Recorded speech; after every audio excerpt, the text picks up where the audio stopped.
اس ایک سال کے اندر تو پھر ان کو دفعہ 144 نہ لگانی پڑتی. ایک سال پہلے بھی ان کو پاکستان تحریک انصاف پہ دفعہ 144 لگانی پڑتی تھی, ایک سال کے بعد بھی ان کو لگانی پڑ رہی ہے, اور اس سے پہلے بھی یہ لگاتے رہے ہیں. تو یہ ایک واضح ثبوت ہے کہ عمران خان صاحب کی مقبولیت کو توڑنے میں مکمل طور پہ ناکام رہی ہے موجودہ حکومت, اور انہیں ایک اور یوم سیاہ کا سامنا ہے. یہ تحریک اگر آگے بڑھتی ہے تو حکومت کے لیے مشکلات بڑھیں گی. حکومت نے ایک مرتبہ پھر پاکستان تحریک انصاف کو مذاکرات کی دعوت بھی دی ہے. انہوں نے کہا جی آئیں بیٹھیں مذاکرات کرتے ہیں, اور ایک طرف مذاکرات کی دعوت دیتے ہیں, دوسری طرف خواجہ آصف صاحب تانے دے رہے ہیں. خواجہ آصف صاحب نے پاکستان تحریک انصاف کو تانے دیے ہیں کہ جی آپ پنجاب میں نکلتے نہیں, سندھ میں نکلتے نہیں. ایک طرف سارے ڈیروں کے باہر, سارے دفاتر کے باہر پولیس کھڑی کی ہوئی ہے, جگہ جگہ پہ ناکے لگائے ہوئے ہیں, گھروں میں چھاپے مارے جا رہے ہیں. پاکستان تحریک انصاف کوئی مسلح تنظیم تو ہے نہیں, یہ ایک سیاسی تنظیم ہے. ان کے لوگ نکلیں گے, انہیں گرفتار کیا جائے گا, جیلوں میں ڈال دیا جائے گا, فرق ہی کوئی نہیں پڑتا نظام کو. لوگوں پہ ٹارچر کیا جاتا ہے, آنسو گیس کے شیل پھینکے جاتے ہیں. اور جو سیاسی اجازت نامہ ہوتا ہے, جو ملنا چاہیے ہر پولیٹیکل پارٹی کو کہ اگر آپ احتجاج کرنا چاہتے ہیں تو آپ کا ایک ڈیموکریٹک رائٹ ہے نا کہ آپ نکلیں اور نکل کر احتجاج کریں.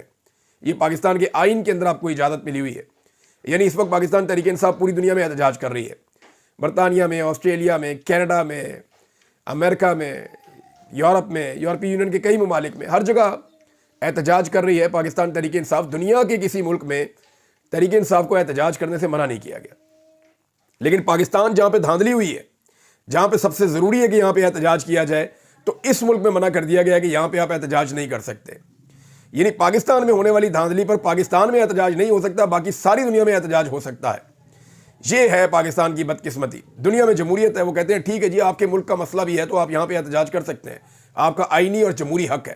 لیکن جس ملک کے اندر یہ حق چھینا گیا, لوگوں کا مینڈیٹ چھینا گیا, وہاں پہ لوگ جب نکلتے ہیں احتجاج کرنے کے لیے تو وہاں پہ ان پہ سختی کی جاتی ہے, مقدمات درج کیے جاتے ہیں. ابھی حالیہ حمزہ پہ مزید 7 مقدمات درج کر دیے گئے ہیں. خواجہ آصف صاحب کی میں بات کر رہا تھا, ایک طرف انہوں نے تانا دیا تو بعد میں صاحبزادہ حامد رضا صاحب نے اس پہ جواب دیا. انہوں نے کہا جی کہ آپ پولیٹیکلی اجازت دیں نا ہمیں, جیسے ساری پولیٹیکل پارٹی کو اجازت ہوتی ہے تو ہم آپ کو کر کے دکھائیں, لوگوں کو نکال کے دکھائیں. ایک طرف فسطائیت ہے, جبر ہے, ظلم ہے, لوگوں کو دبایا ہوا ہے. اب لوگ یا تو ڈنڈے لے کر نکلیں, وہ پولیس پہ اگر اٹیک کریں گے تو آپ دہشت گردیوں کو پرچے دے کے ان کو اندر کر دیں گے. وہ ویسے نکلیں گے, آپ پکڑ کے ویسے اندر کر دیں گے. تو ظلم اور فسطائیت کے خلاف, گولیاں چلانے کے خلاف آپ کیا چاہتے ہیں؟ لوگ باہر نکل کے گولیاں کھاتے رہیں.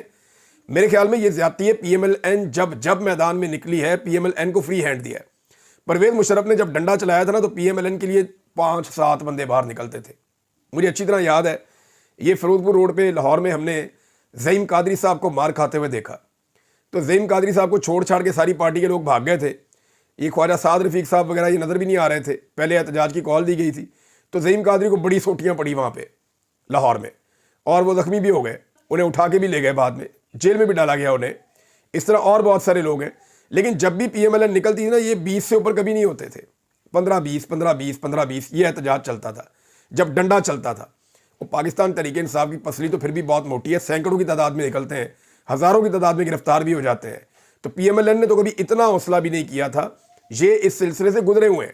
انہیں آئیڈیا ہے کہ جب ظلم کی چکی چلتی ہے تو یہ خواجہ آصف تو ایک دن نہیں نکلے احتجاج کرنے کے لیے جب ظلم کی چکی میں پس رہے تھے. یہ تو وہ لوگ ہیں جو پاکستان چھوڑ کر چلے گئے تھے, احسن اقبال صاحب, خواجہ آصف صاحب اور بہت سارے لوگ ہیں. یہ تو پاکستان میں ٹکے ہی نہیں اس وقت. انہوں نے تو گرفتاریاں دینا اور یہ چیزیں برداشت ہی نہیں کی, اور بعد میں جب یہ گرفتار ہوئے کسی دور میں اپنے کرپشن کے کیسز یا دیگر معاملات کی وجہ سے یا سیاسی انتقام کی وجہ سے, تو انہیں فل پروٹوکول والی گرفتاریاں ہوئیں. میں نے دیکھا نا, حمزہ شہباز صاحب انگلی سے گھماتے تھے پولیس والوں کو, ایسے انگلی کا اشارہ کرتے تھے, پولیس والے ڈر جاتے تھے, پیچھے ہٹ جاتے تھے. کیا آج پاکستان تحریک انصاف کا کوئی بندہ اپنی انگلی کے اشارے سے پولیس والوں کو پیچھے کر سکتا ہے؟ نہیں کر سکتا, کیونکہ یہاں پہ اور وہاں پہ فرق ہے. جو پی ایم ایل این کے ساتھ ہو رہا تھا فل پروٹوکول کے ساتھ ہو رہا تھا, جو پی ٹی آئی کے ساتھ ہو رہا ہے اس میں اسٹیبلشمنٹ نے, حکومت نے اور پورے نظام نے ان کو پیسنے کا فیصلہ کر رکھا ہے. ناظرین, آج ایک اور بڑی چیز ہونے جا رہی ہے, لیکن اس سے پہلے خواجہ آصف صاحب کا ایک لطیفہ ہے. خواجہ آصف صاحب نے کہا جی کہ میرے والد صاحب نے کتاب پڑھی, انہیں وہ کتاب دی تھی ممتاز دولتانہ صاحب نے.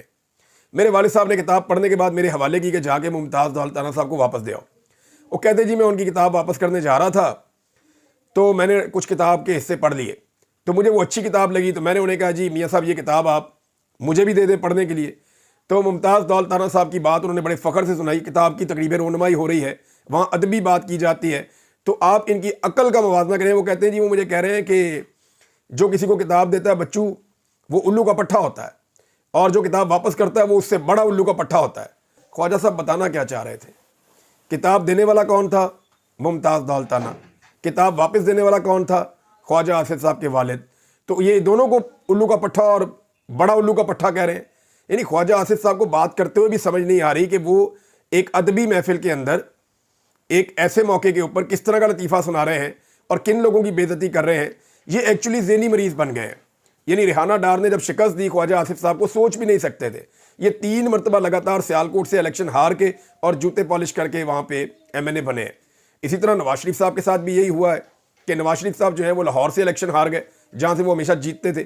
ابھی لاہور کے اسی حلقے کے اندر سروے ہوا ہے، اور وہ سروے میں دیکھ کر حیران رہ گیا ہوں کہ اس حلقے کے اندر پی ایم ایل این جو ہے وہ 50-50 چلتی تھی، یا اگر بہت برے حالات بھی ہوں تو تھوڑا سا ڈاؤن ہو جاتی تھی۔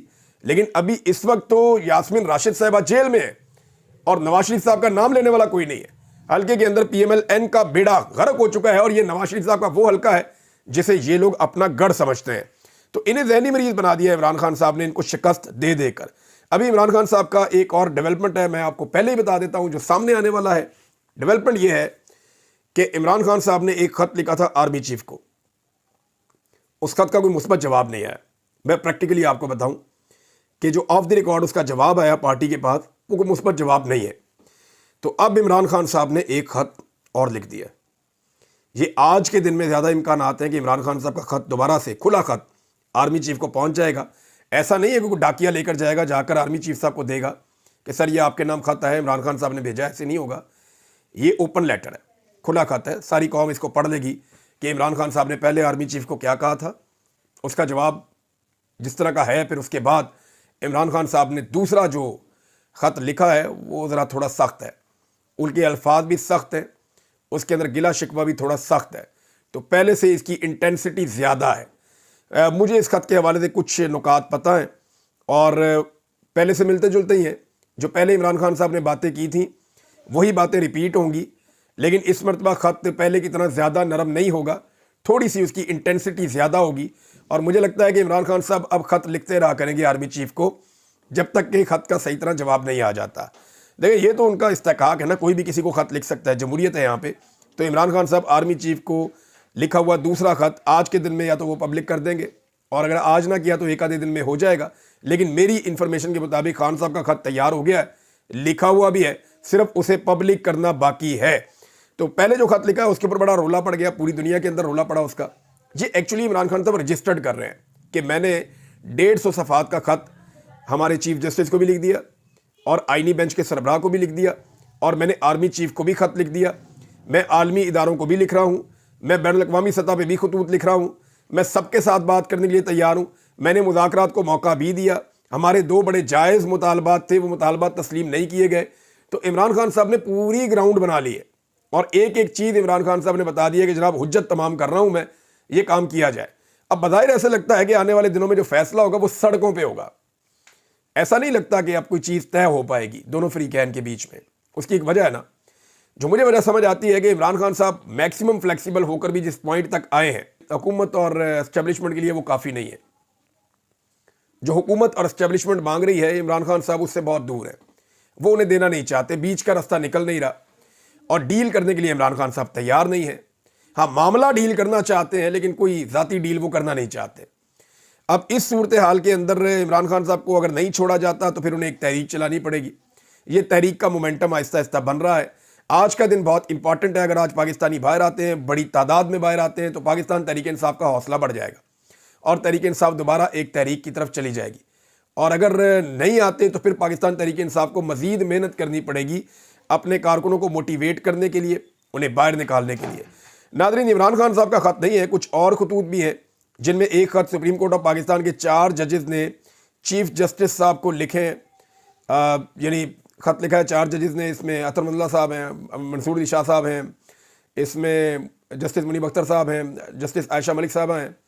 انہوں نے چیف جسٹس آف پاکستان کو لکھا اور جو پرابلمز آ رہی ہیں اس وقت جوڈیشری میں ان کا بتایا بھی، اور انہوں نے کہا جوڈیشل کمیشن کا اجلاس جو بلایا جا رہا ہے ججز کی تعیناتی کے لیے 10 تاریخ کو، اسے مؤخر کیا جائے، ابھی نہ بلایا جائے، کیونکہ 26ویں آئینی ترمیم کے نتیجے میں یہ اجلاس بلایا جا رہا ہے، اور نئے ججز جب سپریم کورٹ میں آ جائیں گے تو ان کا مستقبل کیا ہوگا، کیونکہ یہ معاملہ عدالت میں لگا ہوا ہے 26ویں متنازع آئینی ترمیم کا، تو جب تک اس پہ فیصلہ نہیں ہو جاتا اس کے مطابق کوئی کارروائی نہ کی جائے۔ دوسرا انہوں نے کہا کہ ایک فل کورٹ بنایا جائے، اگر یہ آ جاتے ہیں تو پھر اگر فل کورٹ بنے گا تو ان کا کیا اس کے اندر حصہ ہوگا، کیونکہ یہ تو بینیفیشری ہیں اس 26ویں آئینی ترمیم کے۔ تو ایک آئینی مسئلہ پیدا ہوتا چلا جا رہا ہے جس کی طرف ججز نے نشاندہی کی ہے۔ پھر اسلام آباد ہائی کورٹ میں جو ہوا اس کے اوپر بھی نشاندہی کی گئی، وہاں جسٹس بابر ستار صاحب نے بھی ایک خط لکھا ہے اور انہوں نے غیر آئینی قرار دیا ہے جو قدم اٹھایا گیا چیف جسٹس اسلام آباد ہائی کورٹ کی جانب سے سینیورٹی کی جو لسٹ جاری کی گئی ہے اس کو لے کر۔ تو جسٹس بابر ستار صاحب نے بڑا اہم خط لکھا ہے، اس میں بڑے اہم قانونی نقطے اٹھائے ہیں اور ان کا یہ کہنا ہے کہ باہر سے آنے والے 3 ججز جو ہیں یہ معاملہ ٹھیک نہیں ہوا، قانون اور آئین کے مطابق نہیں ہے، اور ان کو جو سینیورٹی کے اندر اوپر لایا گیا ہے یہ بھی آئین اور قانون کے مطابق نہیں ہے۔ یعنی جو اسلام آباد ہائی کورٹ میں چیف جسٹس بن جائیں گے آ کر وہ ایلیجیبل ہو جائیں گے سپریم کورٹ آف پاکستان میں آنے کے لیے بھی۔ دیکھیں نا، غور کریں، ایک جج لاہور ہائی کورٹ میں 15ویں نمبر پہ ہے اور وہ سپریم کورٹ آف پاکستان کا جج کبھی نہیں بن سکتا 15ویں نمبر سے، آ ہی نہیں سکتا ایلیویٹ ہو گئے سپریم کورٹ آف پاکستان میں۔ تو جب آپ اس کو اٹھاتے ہیں اور دوسری ہائی کورٹ میں لاتے ہیں اور وہاں پہ پہلے نمبر کا جج بنا دیتے ہیں تو وہ automatically supreme court of Pakistan کے لیے ایلیجیبل ہو جاتا ہے۔ اب یہ ایک انتہائی اہم نقطہ ہے، یہ نقطہ بھی اٹھایا گیا ہے اور دیگر نکات اٹھائے گئے ہیں کہ یہ سینیورٹی ایسے بنتی نہیں ہے۔ تو سینئر ججز وہی ہیں 3 جو پہلے سے موجود ہیں اسلام آباد ہائی کورٹ میں، یہ نقطہ جسٹس بابر ستار صاحب نے بھی اٹھایا۔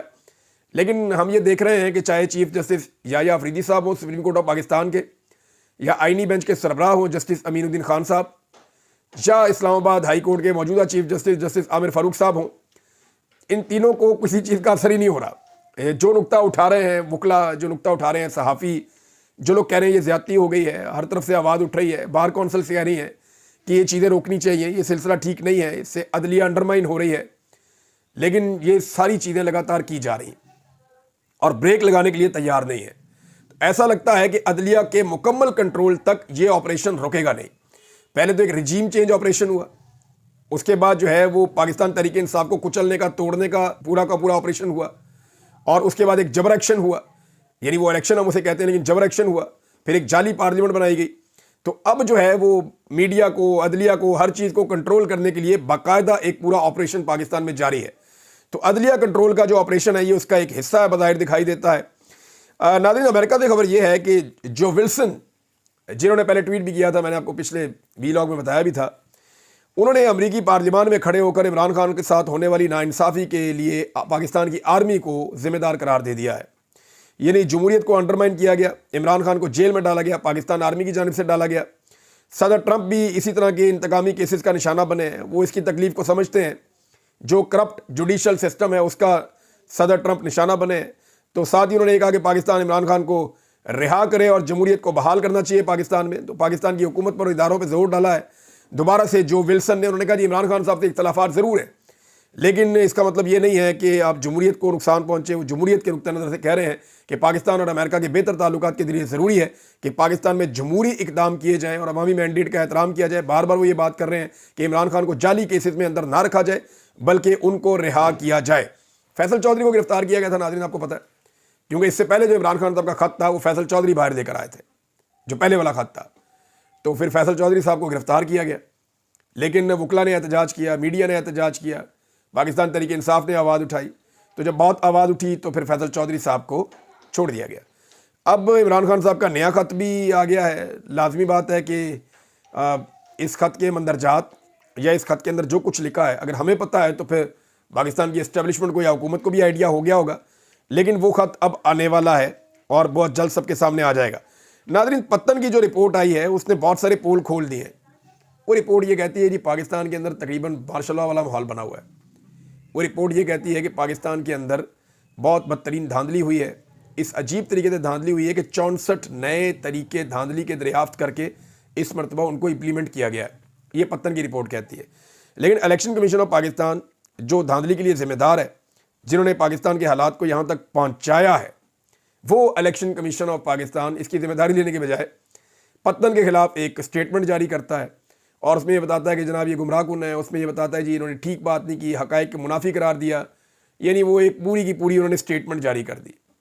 حالانکہ پوری دنیا سے جتنے مبصرین آئے تھے ان کو لے لیں، جتنی تنظیمیں اس کو کور کر رہی تھی ان کو لے لیں، جتنے سرویز کیے تھے ان کو لے لیں، پاکستان کا جتنا میڈیا موجود ہے ان کو لے لیں, جتنے ووٹرز کے اندر آپ نے دوبارہ سروے کروانے آپ کروا کے دیکھ لیں.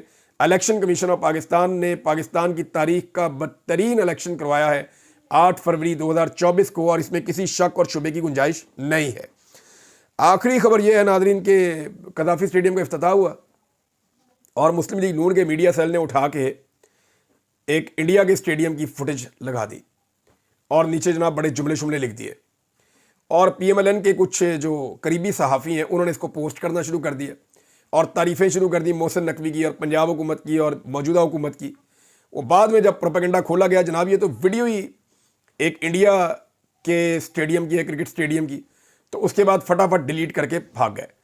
تو یہ ذمہ دار چینلز ہیں, ایسی غلطیاں ہو جاتی ہیں بعض اوقات, لیکن اس لیول کے اوپر جو ہے وہ اس طرح کی غلطیوں کی پکڑ بھی ہو جاتی ہے. پھر غلطی کسی سے بھی ہو سکتی ہے, سب انسان ہے, غلطی کا پتلا ہے, لیکن کم سے کم یہ دیکھنا چاہیے کہ انڈین ہے یا وہ پاکستانی ہے, اس طرح کی غلطیاں ہو جاتی ہیں, ان کو معاف کر دینا چاہیے. لیکن پاکستان تحریک انصاف کا جو سوشل میڈیا ہے وہ بڑا تگڑا ہے, وہ پھر معافی شافی کوئی نہیں دیتا. تو ناظرین آج کا دن جو ہے وہ یوم سیاہ کا دن ہے. پاکستانی اس میں کتنا زور لگائیں گے آنے والی سیاست کا ڈیپینڈ اس کے اوپر ہے. ہم دیکھتے ہیں آج کیا ہوتا ہے, آپ کو رپورٹ کرتے ہیں بعد میں. اب تک کے لیے اتنے, اپنا خیال رکھیے گا, اپنے اس چینل کا بھی. اللہ حافظ.